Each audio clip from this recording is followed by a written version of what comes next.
and ran it inside it, two ones under it, and he caught it. This is a lovely way to spend that evening. Hello there. Can't think of anything I'd rather do. Alma Cogan is almost forgotten now, but once, from the mid-50s until the early 60s, she was one of the most famous faces on British television. Alma was more than a singer. She received the ultimate 50s accolade.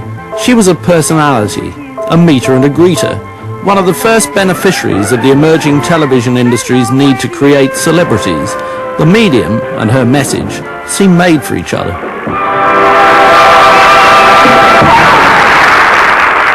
It was an era when the thing was to be the girl next door with a very upbeat number and belted it. Come, my love, with me.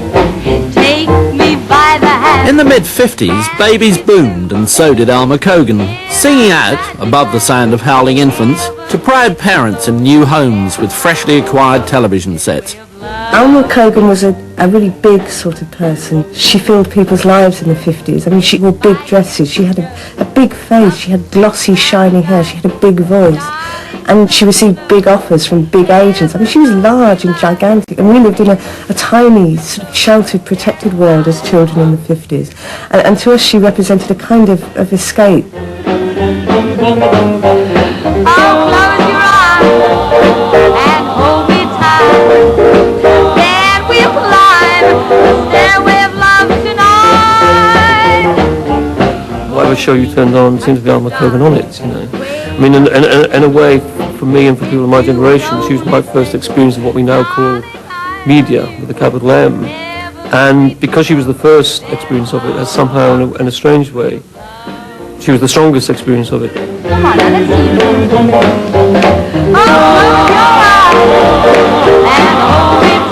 you. The nearest equivalent today is Kylie Minogue. Stairway of love tonight. Come on. Alma Cogan was the kind of daughter people wanted to have. She was peppy without being threatening. She was glamorous without being sexy, and she seemed to embody the fantasy that if you were cheerful, things would be all right.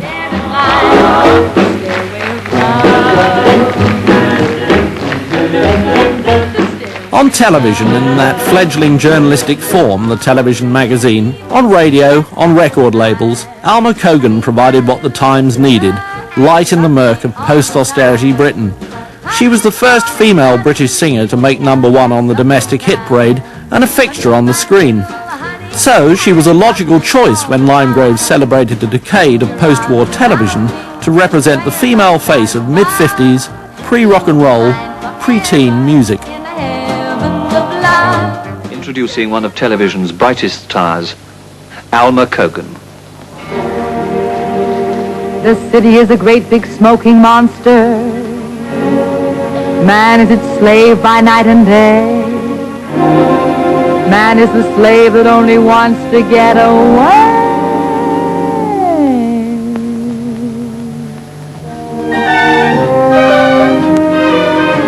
Say what you will, the countryside is still the only place where I could settle down. Troubles there are so much rarer out of town. A quarter of a century before 80s pop video, Alma Cogan starred in a Steam Age film version. While the setting was natural, Alma's rise had required more calculation.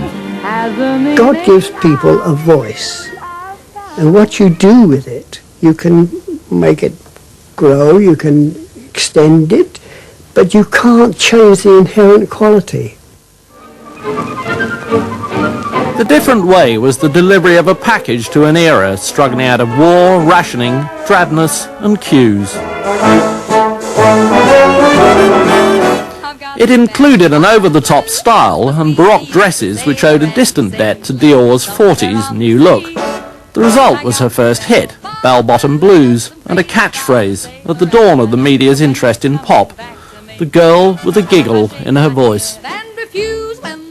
She got a fit of the giggles over something in a quite straightforward lyric, and the giggle appeared in her voice. She wore a little jacket of blue, And I heard this, and I thought that it had a great, great novelty, fresh, saleable value. And that's where it came from, and that was the beginning of the giggle in the voice. She wore a little jacket of blue. She kept that little jacket of blue. And all the sailors knew just why she wore his jacket of blue. She asked the leaves that fell from the tree. She asked the breeze that came from the sea. Where can my lover be? Oh, won't you send him homeward to me? She climbed aboard each whaler, said to every sailor, tell me true, where is my boy in blue? And it became her trademark because of its originality and because of its freshness. And she wasn't serious anymore. It was a whole new thing, a whole happy-sounding thing, do you see? And if you get the right song, and the song works for that sort of thing. You dream boats, you lovable dream boats, the kisses you gave me set my dreams afloat. The 50s was naive or innocent because the media were naive and innocent. Now it seems everybody knows that there's an industry which depends on producing and consuming images. And also people now sense what it means to be consumed, you know. If you're the image who gets consumed, then, you know, there's going to be some sort of price to pay, I think. At 8:30 by the sycamore tree, I'll be there, wait and see, 'cause I've got a date by the sycamore tree with someone I adore. I think the importance of her and people like her is that they represented England's first taste of popular culture.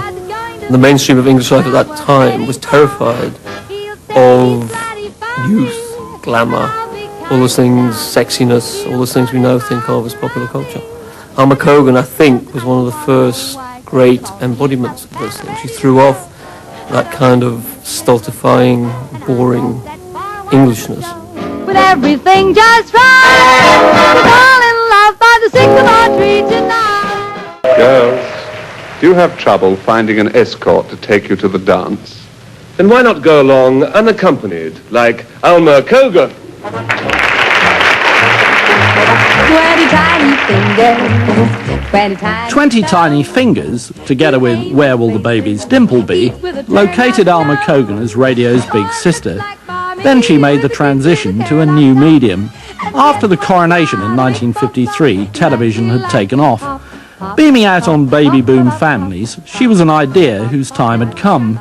There were catchy tunes for recalcitrant 5-year-olds, unthreatening sexiness for dad, and coziness, plus surreal dress pattern ideas for mum. I'm singing in the kitchen, singing in the hallway, singing on the garden path. Tomorrow at 8:30, I'll be singing in my bath.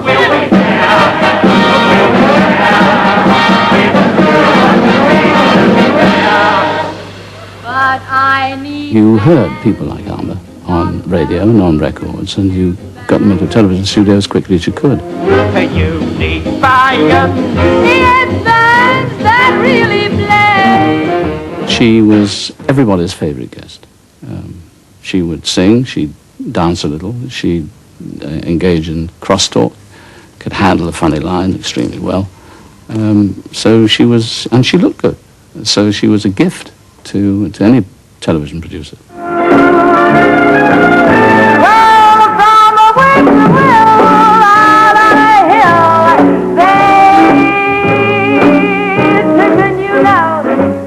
She was a great close-up person. I mean, you could go as close as you liked on Alma with a camera.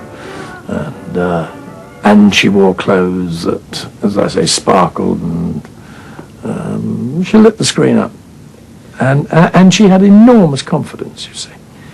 And this was probably her greatest attribute, was her confidence. She attacked the audience nicely with a small A. You know, when she sang at you, you know you'd been sung at.